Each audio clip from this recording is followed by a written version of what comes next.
তার মা তাকে বাঁচানোর জন্যই 25 বছর জেলে শাস্তি ভোগ করেছে।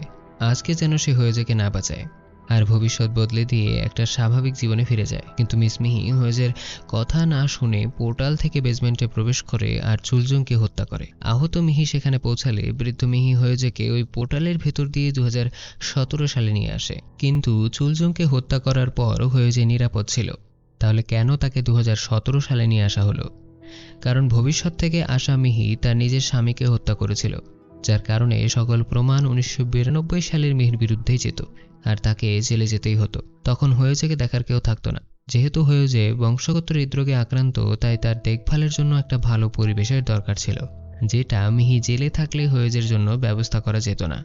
2017 সালে এসে মিস মিহি হয়েজেকে দেখাশোনার জন্য পাদ্রির কাছে দিয়ে দেয়। এই পাদ্রি আর কেউ নয়, বরং হয়েজের ছোটবেলার বন্ধু চই। তাহলে এখন প্রশ্ন আসছে, হয়েজের গার্লফ্রেন্ডের কি হলো? গল্পের শেষ পর্বে পাদ্রি হয়েজেকে ইয়নহির কাছে নিয়ে যায়। সে এখন একটা ইউনিভার্সিটিতে পড়ে।